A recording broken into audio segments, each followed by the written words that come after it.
Yo, what is up guys, it's Guy here from Clinic Mirror, and today's video we are going to look at how to kensei.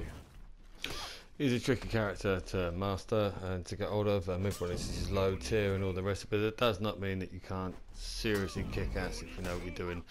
It just means that you need to think an awful lot more and work our feint game. So today's video, what we're going to try and do, we're going to show you various little bits and pieces.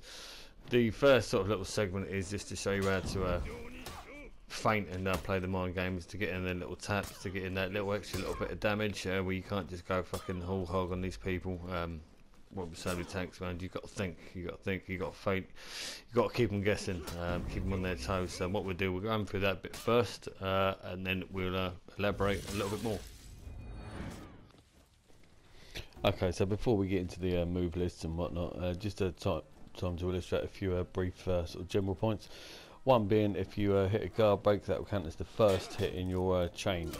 So what I mean by that is, for example, if you hit a guard break and then guard break again as a push, the resultant heavy will be the final hit, as you just seen there. So that case would be the obviously the top unblockable soft feinted. Another good point to mention is the jab is quick, the top light is quick, and there's a reasonable amount of damage. It can be used to break up quite a lot of things. If you feint the top heavy or whatever, trying to get a hit in, go straight into a light, can often break them up. The third point I'm going to say is that when you are feinting a heavy for whatever, learn your range. Your range is crucial, and a lot of people underestimate it. A lot of people underestimate your range, and you can say once you've got that sort of area mastered, it really is a game changer. You just get in your little slaps and whatnot.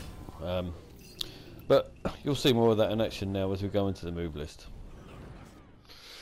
So we're going to start off fairly simple with a zone cancel into a guard break. Most characters got a variant of this.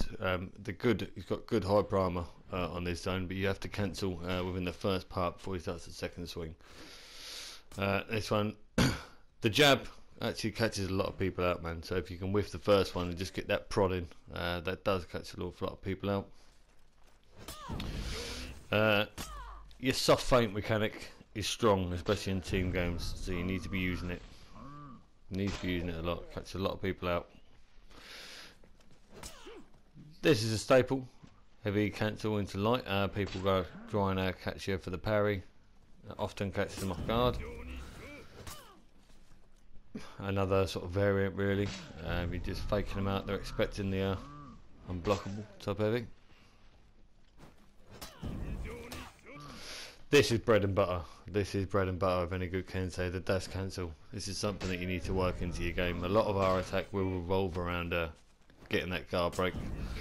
As you can see, obviously works for the side as well. This is an elaboration of that combo. It's quite stamina intensive, but it is probably the most powerful combo we possess. Also, you can obviously, if you can get a wall splat in the end, you get your top unblockable finish. But it will drain your stamina pretty much to full. These next few combos are ones that you want to seriously avoid against heavies, turtles, anyone who's playing a really counter and defensive game. But it's something I think works really well against assassins. I mean, you'll see it in action a little bit later on.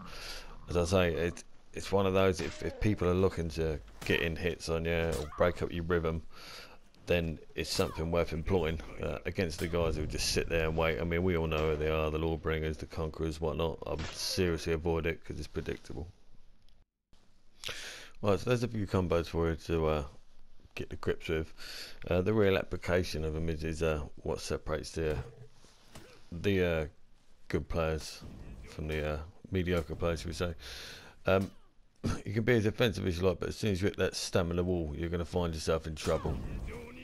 So to be a good kensei, you've got to find that correct balance between all-out attack and counter, defensive play. So what we're just going to do, just going to dedicate the next little section just to show you how to use what your combos you've seen to set up parries, fish for parries essentially. I'm just going to see here, we've gone for a side dash, heavy cancel, and then we're waiting for the next one. So obviously you've saved that stamina and you've drained them, you've made an opening. This is against defensive players, man, this is a really good like way of doing both, breaking through a defence and managing your own stamina to a point that you're still effective enough when you do get an opening to be able to punish them for it. This is obviously against bots, but it's just so much easier to get the footage and show you the examples we're trying to make. I do recommend practicing on bots as well. It's difficult to just watch something, pick it up and get straight into it.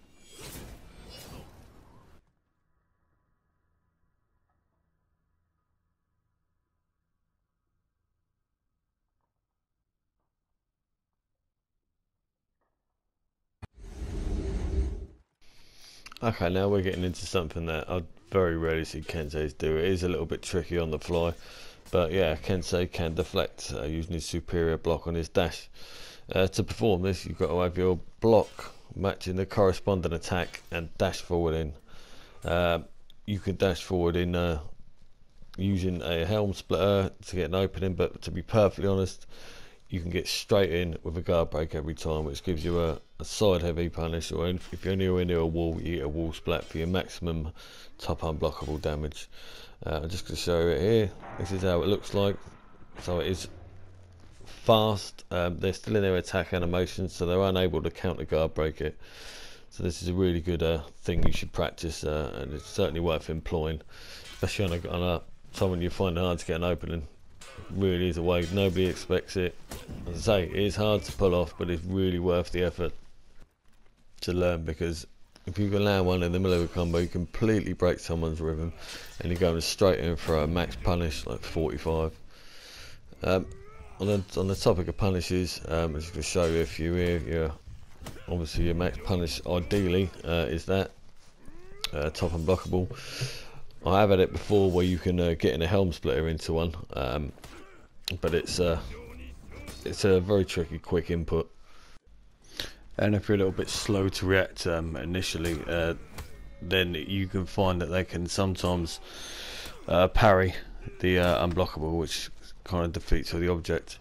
If you get into a situation where you're both out of stamina, it's actually quite tricky to do against this bot, but if you get into a situation where you can down them and you're both out of stamina, your heavy won't work, but your light will, so that will then become your max punish.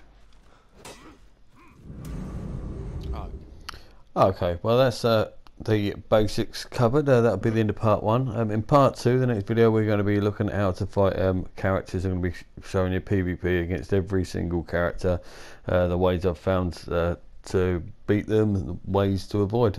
If you've enjoyed the video, please drop a like and subscribe. It helps us out a shitload. If there's any comments that you'd like to see in future upcoming videos, please do share.